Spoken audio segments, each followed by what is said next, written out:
नमस्ते भैया बहनों। आज हम हिंदी में जो वर्ग दो में जितने भी हिंदी संबंधित प्रश्न, ग्रामर और इसकी जितनी भी विषय वस्तु है जिनको अपन डीप में पढ़ने वाले हैं, उनके अपन आज उनका सामान्य परिचय को समझ लेते हैं कि अपन क्या क्या वर्ग दो में जो हिंदी में परीक्षा में आने वाली चीज़ें वो अपन गहराई से पढ़ेंगे और उनको समझेंगे, है ना। तो पहले उसके सामान्य परिचय में एक बार अपन नज़र डाल लेते हैं। तो देखो, सबसे पहले अपन हिंदी भाषा के मुख्य तथ्य इसके बारे में अपन समझेंगे और इसमें कौन कौन सी चीज़ें अपने को एग्ज़ाम की दृष्टि से प्रिपेयर करना है ना। उसके इसमें निम्न बिंदु दे रखे हैं। तो इसमें पहला बिंदु दे रखा है हिंदी भाषा का विकास। हिंदी भाषा के विकास में हिंदी भाषा का विकास किस प्रकार हुआ है ना। इसकी सारी डीप में अपन जाएंगे और उसको समझेंगे। फिर इसमें अगला बिंदु दे रखा है स्वतंत्र संग्राम के दौरान हिंदी का राष्ट्रभाषा के रूप में विकास। मतलब स्वतंत्रता संग्राम जब अपने देश में हुआ था उस के दौरान में जो हमारी राष्ट्रभाषा जो हिंदी थी उसका विकास किस तरीके से हुआ है ना। इसके विषय में अपन अध्ययन करेंगे।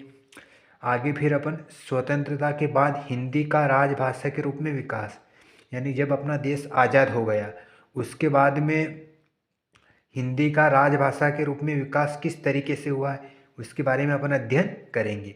फिर आगे इसमें हिंदी की उपभाषाएं एवं बोलियाँ, मतलब हिंदी की कितनी उपभाषाएं और बोलियाँ है उसके बारे में अपन डीप में अध्ययन करेंगे। फिर देवनागरी लिपि। अब देवनागरी लिपि क्या है इसके बारे में, मतलब देवनागरी लिपि के अंदर कौन सी भाषा आती है इसके बारे में भी अपन डिटेल में पढ़ेंगे। फिर अगला पॉइंट अपना हिंदी भाषा का मानकीकरण विश्व हिंदी सम्मेलन, यानी कि जो हिंदी भाषा अपनी है उसका जो मानकीकरण है ना। और इसका जो विश्व हिंदी सम्मेलन है ये क्या है ना।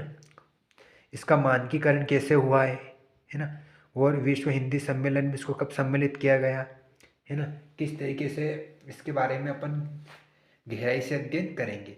तो ये चीज़ें जो अपने मैंने बिंदु बोले ये सब किसके अंतर्गत आएंगे, हिंदी भाषा के मुख्य तथ्य है ना। इसके बारे में अपन डीप में अध्ययन करेंगे। अब अपन ग्रामर में अपन कौन कौन सी चीज़ें पढ़ने वाले उसको भी अपन एक बार एक नज़र डाल लेते हैं। ग्रामर। अब ग्रामर में अपन सबसे पहले जो हिंदी व्याकरण में जो ग्रामर का जो प्रथम सीढ़ी होती है वो होती है वर्ण विचार, है ना। यदि अपन वर्ण के सारे फैक्ट समझ गए तो अपन एग्ज़ाम में इसको आसानी से हल कर पाएंगे। वर्ण विचार में जिसको इंग्लिश में क्या बोलते हैं, फोनेमिक्स। इसमें कौन कौन सी चीज़ें आती, एक तो वर्णमाला जो ऐसे ज्ञानी तक, एक वर्तनी और एक संधि। इन तीनों चीज़ों को अपन गहन में अध्ययन करेंगे। वर्णमाला में अपन वर्णमाला जितने स्वर व्यंजन होते हैं उसके बारे में, वर्तन यानी इसको अपन किस तरीके से शुद्ध लिख सकते हैं, संधि जो अपन संधि समझते ही है ना, छोटी कक्षा से पढ़ते आए हैं। फिर अपन आगे इन तीनों चीज़ों को पढ़ने के बाद में फिर अपन शब्द विचार यानी कि मोरोपोलॉजिक शब्द विचार के बारे में समझेंगे। शब्द जो विचार होते हैं वो कितने प्रकार के होते हैं ना, शब्द का निर्माण कैसे हुआ है ना, कौन कौन से शब्द होते हैं, शब्द से मिलकर क्या बनता है ना, उसके बारे में अपन अध्ययन करेंगे। और जो शब्द विचार इसमें कौन कौन से फैक्ट आते हैं, पहला फैक्ट है इसमें उपसर्ग प्रत्यय, है ना। शब्द विचार में अपन उपसर्ग और प्रत्यय को पढ़ेंगे और समझेंगे। फिर समास। समास कितने प्रकार के होते हैं इसके बारे में अपन गहन में अध्ययन करेंगे। फिर शब्द भेद, मतलब शब्द के कितने भेद होते हैं। तत्सम तद्भव, मतलब तत्सम और तद्भव शब्द कौन कौन से होते हैं, किस किस भाषा के होते हैं, इसके बारे में अपन गहन में अध्ययन करेंगे। फिर अगला पॉइंट है अपना संज्ञा के अवयव तक, मतलब संज्ञा से अवयव तक जो चीज़ें हैं वो कौन कौन सी है ना, उस पर अपन एक नज़र डाल लेते हैं। तो इसमें जो है मेन वो अपन इसमें एक तो संज्ञा है ना, जो अपन कल की वीडियो में एक सामान्य परिचय इसका पढ़ लिया है, लेकिन अपन गहन में भी इसको अध्ययन करेंगे। संज्ञा, इसमें संज्ञा पढ़ेंगे। संज्ञा में लिंग, वचन, कारक, सर्वनाम, विशेषण में विशेषण, विशेषज्ञ, विशेष और विशेषण, ये सारी चीज़ें अपन इसमें पढ़ेंगे। तब जाके अपन अपनी हिंदी का बेस अपना मजबूत होगा। ठीक है, देख लो इसको। ठीक है, तो इसको थोड़ा छोटा कर देता हूँ ताकि एक मिनट। ठीक है, इसके बाद फिर शब्द और अर्थ, है ना। अब नहीं, विशेषण के बाद में आगे क्रिया। अब क्रिया में जो अपने बिंदु, इसमें क्रिया में अपन वाच्य पढ़ेंगे और काल, फिर अवयव, फिर निपात, एक शब्द का एकाधिक प्रयोग, है ना। ये इतनी चीज़ें अपन ग्रामर से संबंधित चीज़ों को अपन अध्ययन करेंगे। फिर अपना इसमें नवा बिंदु दे रखा है शब्द और अर्थ, यानी शब्द की कितने अर्थ होते हैं, है ना, कितने प्रकार के होते हैं। एक एकार्थक शब्द, एक अनेकार्थक शब्द, एक समानार्थक शब्द, एक पर्यायवाची, ये दोनों सेम ही होते हैं ना। एक प्रतीत समविन्नार्थ शब्द, है ना, ऐसे एग्जाम में पूछे जाते हैं, है ना। तो इसके बारे में अपन डीप में अध्ययन करेंगे, नहीं कितने प्रकार के होते हैं। आगे फिर शब्द और अर्थ, है ना। इसी पहली में अपन विशिष्ट संख्यावाची, अब विशिष्ट संख्यावाची शब्दों को अपन पढ़ेंगे। फिर उनार्थक शब्दों को पढ़ेंगे, विपरीतार्थक विलोम शब्दों को पढ़ेंगे, श्रुति समभिन्नार्थक शब्दों को पढ़ेंगे, है ना। इतनी चीज़ों को अपन पढ़ने वाले हैं। फिर आगे अनेक शब्दों के लिए एक शब्द, है ना, ये अपन छोटे कक्षा में पढ़ चुके हैं। रिक्त स्थानों की पूर्ति की, यानी एग्जाम में रिक्त स्थान की पूर्ति करने वाले शब्द दे रखे हैं, उनको किस प्रकार से पूर्ति करते हैं, है ना, उसको अपन इसमें कौन कौन सी चीज़ें आएगी। रिक्त स्थान, वाक्य में रिक्त स्थान की पूर्ति एवं अनुच्छेद में रिक्त स्थानों की पूर्ति, है ना। अनुच्छेद क्या है, जब अपन डीप में जाएंगे इसको सारी डिटेल में पढ़ेंगे, ठीक है ना। आज तो सिर्फ अपन परिचय करा रहा हूँ कौन कौन सी चीज़ें अपने को पढ़ना है ना, ताकि अपना वर्ग 2 में हिंदी का जो अपना बेस है वो अपना मजबूत हो जाए। फिर वाक्य विचार, अब वाक्य विचार में सिनेक्स, जिसको इंग्लिश में बोलते हैं सिंटेक्स, इसमें ये 13वां बिंदु, इसमें वाक्य लिखा है वाक्य भेद और विराम चिन्ह। वाक्य विचार में अपन पहला बिंदु क्या पढ़ेंगे, वाक्य के भेद, वाक्य कितने भेद होते हैं, विराम चिन्ह, है ना, इसको अपन पढ़ेंगे। फिर आगे वाक्य शुद्धि कि मतलब वाक्य को अपन शुद्ध किस तरीके से लिख सकते, तो अपन इसे सारे अशुद्ध वाक्य को देखेंगे। जब अपन अनेक शब्दों को देखेंगे तो अपना माइंड में भी अपना कार्य करेगा और अपन वाक्य को शुद्ध करना सीखेंगे। फिर आगे मुहावरा, जो अपन हिंदी छोटी कक्षा में पढ़ चुके, लोकोक्तियाँ एवं कहावतें, क्रमबद्धता, है ना, इस विषय में अपन गहन अध्ययन करेंगे। आगे फिर वाक्य में क्रमबद्धता, मतलब वाक्यों को अपन क्रम से कैसे लिखते, अनुच्छेद में क्रमबद्धता। फिर छंद विचार, यानी मैट्रिक्स, जिसको बोलते हैं इंग्लिश में मैट्रिक्स, इसमें अपन क्या क्या पढ़ने वाले हैं। तो देखो इसमें अपन पढ़ने वाले हैं शब्द शक्ति, देखो शब्द शक्ति और रस, फिर छंद और अलंकार। जो छंद विचार है इसमें 3 चीज़ें पढ़ेंगे अपन, कौन कौन से, तो शब्द शक्ति, रस, छंद और अलंकार, है ना। इसमें भी अपन डीप में जाएंगे। आगे फिर अपना साहित्य खंड, है ना, मतलब जो अपन 3 चीज़ पढ़ने वाले, एक बार और अपन नज़र डाल देते हैं। ये है भाषा खंड। भाषा खंड में अपन हिंदी भाषा के विकास से संबंधित चीज़ें पढ़ेंगे। व्याकरण में इसकी सारी चीज़ें आ गई, है ना। और एक और साहित्य खंड, है ना, साहित्य खंड से संबंधित भी प्रश्न एग्जाम में पूछे जाते हैं, उसको अपन कवर कर लेते हैं। हिंदी साहित्य के मुख्य तथ्य, इसमें अपन क्या पढ़ेंगे, हिंदी का पद्य साहित्य ये कहाँ से कहाँ तक का है। तो देखो इसमें शुरुआत का आदिकाल ये 650 से 1350 ईस्वी पूर्व का है। पूर्व मध्यकाल भक्ति ये 1350 से 1650 के मध्य है।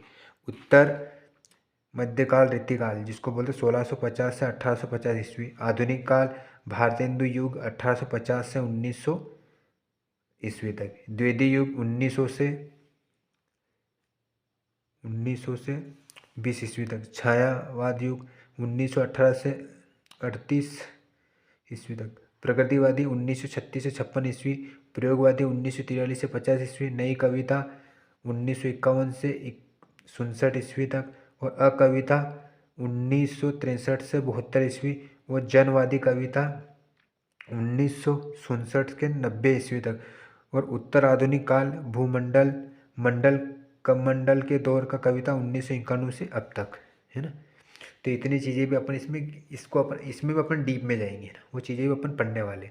ये काल मतलब कैसे, इसमें किस मतलब हिंदी साहित्य में पद्य भाषा में किस तरीके से इनका विकास हुआ है ना, इसको मैं ट्रिक के द्वारा और आपको साथ में याद भी करने की मैं ट्रिक बताऊँगा, ठीक है।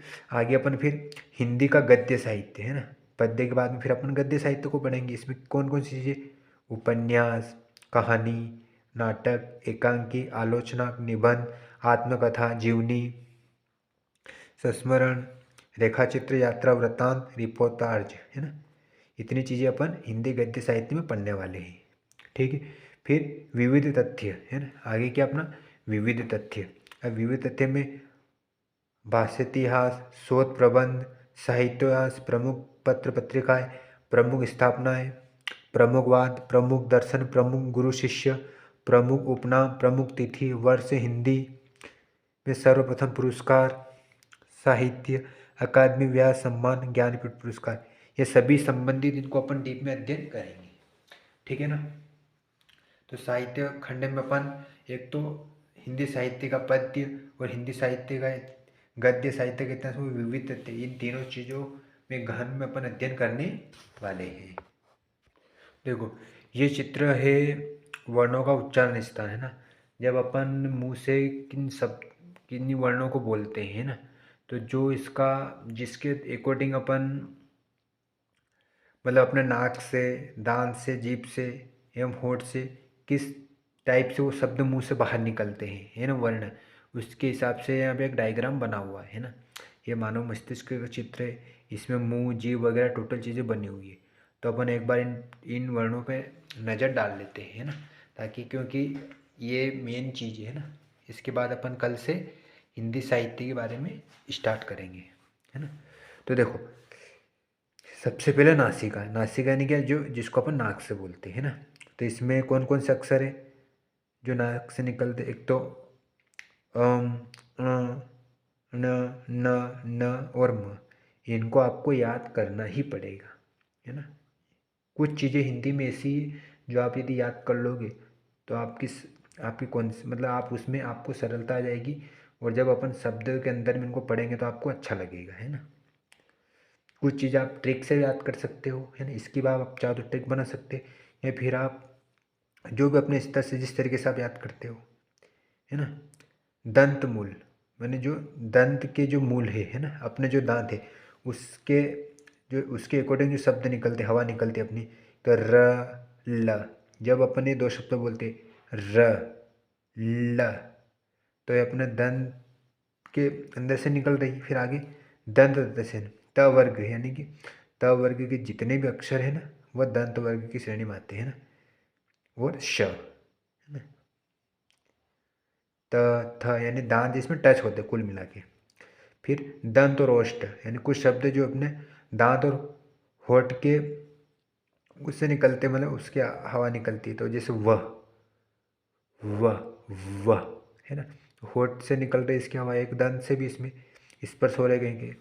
और ओष्ठ, ओष्ठ यानी कि होठ से तो ऊ प वर्ग, और प वर्ग में जितने भी जैसे प फ ब ब ये जितने भी अक्षर ये सब ओष्ठ यानी कि जब इसको अपन बोलते हैं इन वर्णों को, तो ये अपने होष्ठ के मतलब होठ से वो गर्म हवा के रूप में ये निकलते शब्द, तो इसको ओष्ठ शब्द बोलते हैं ना। एक तो अ और प वर्ग संबंध, होष्ठ और कंठ है ना, मतलब जो इन शब्दों को ओ जब अपन शब्दों को बोलते हैं तो निकलते कहाँ से, एक तो ओष्ठ में साउंड बनाते कंठ में। देखो मैं बोल देता हूँ ओ है ना, ओ बोला तो इसका अपना कंठ जैसे कंठ जैसे ऐसा लग रहा है जैसे अपन कंठ से शब्द को निकाल रहे। एक होस्ट यानी होठ में भी इसका स्पर्श होता है, ओ ओ हाँ, अपने होठ भी अपन मिल जाते इसमें है ना, कंठ से आवाज़ निकलती है।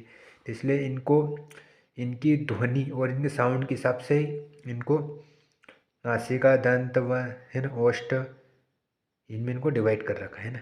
अब मुर्दा, मुर्दा में कौन से, एक तो री, ट वर्ग और श है ना। एक जो जो अपना ऋषि है वो एक ट वर्ग के जितने भी शब्द है, ट ठ ड ड श श श, ये केवल एक श है ना, श षटकोण वाला, ये शब्द कौन से, मुर्दा वर्धन से निकलते हैं ना। आगे भी तालु है ना? तालु इसमें ई च वर्ग, एक च वर्ग के पूरे शब्द है, एक य और श है ना। इसके अपन वैकल्पिक प्रश्न भी करेंगे ताकि आपको जल्दी समझ में है ना। फिर कंठ और तालु से ना, ऐसे शब्द जो कंठ और तालु दोनों से इनकी सांस निकल मतलब हवा के रूप में निकलते हैं इन शब्दों की ध्वनि, कंठ तालु कहलाते। जैसे ए आई है ना, जब ए और आई बोलते हैं तो ए आई, तो जब इन शब्दों को अपन बोलते हैं तो जो इनकी ध्वनि हवा के रूप में जो बन रही है तो इसका जब ये बाहर निकल रहे थे, इसमें कंठ में कुछ वजन लग रहा है अपने को, है ना। कंठ कंठस्य, एक तो आ क वर्ग और ह। कंठ से और कंठस्य से जो शब्द निकलते हैं क वर्ग और ह, क वर्ग यानी सभी, है ना। तो देखो इन चार्टों को आपको अच्छे से याद कर लेना या आप डायग्राम के रूप में पढ़ लेना, है ना। कल अपन जो अपन बिंदु पढ़े हैं ना, उनको एक मैं बता दूं कल अपन क्या पढ़ने वाले। तो कल अपन हिंदी भाषा का विकास से संबंधित उसके फैक्ट को पढ़ने वाले, वो डीप में जाएंगे। पहले एक बार मैं इनकी थ्योरी पढ़ाऊँगा, उसके बाद में प्रत्येक टॉपिक के मैं वैकल्पिक प्रश्न भी बनाऊँगा और फिर आपको उसके उत्तर भी देने रहेंगे। इससे ये रहेगा कि जब आप अपन थ्योरी पढ़ लेंगे तो अपन उसके वैकल्पिक प्रश्न को भी आसानी से कर सकते हैं। इसके बाद में यदि एग्ज़ाम आपके यदि इसी सत्र में रहेगी वर्ग 2 हिंदी से का जो आप पेपर दोगे, तो उससे संबंधित अपन किस मतलब हर प्रश्न एग्ज़ाम में 12 प्रकार से पूछते हैं एक ही प्रश्न को, तो किस तरीके से पूछे जाते हैं, है ना। एक ही उत्तर को अपन 12 प्रकार के प्रश्न में कैसे डिवाइड कर सकते हैं ना, वो भी मैं आपको ट्रिक लेके आऊँगा। लेकिन वो कब लाएंगे, जब अपने एग्ज़ाम की फाइनल तारीख डिसाइड हो जाएगी तब, है ना। उससे पहले अपन आपको थ्योरी पढ़ना पड़ेगा ना। जब तक आपको थ्योरी कंप्लीट नहीं होगी तब तक आप हिंदी में आपकी कमांड पकड़ मजबूत नहीं होगी। क्योंकि जितने भी वैकल्पिक प्रश्न हैं जिनका बेसिक मजबूत है हिंदी में, थ्योरी मजबूत है, जितने भी कवि हैं उनकी रचनाएं, है ना, उनकी ट्रिकें, है ना, कंटिन्यू याद है उनको, स्वाध्ययन नियमित रूप से करते हैं, तो वो वही उस एग्ज़ाम को क्रैक कर पाएंगे। अन्यथा 150 में से 50 नंबर भी नहीं ला पाओगे यदि आप सिर्फ वैकल्पिक प्रश्न पे जाओगे और ट्रिक पे जाओगे ना। क्योंकि ट्रिक तो संभव ही नहीं है ना, ट्रिक करने से हर चीज़ ट्रिक से याद करने में तुक्का लगाना है ना। तो कुछ कुछ चीज़ें ऐसी हिंदी में जो अपने को याद करना ही पड़ेगी, ठीक है ना। तो यदि आपको वीडियो अच्छी लगी हो तो लाइक करें और अपने मित्रों को शेयर करें। Thank you.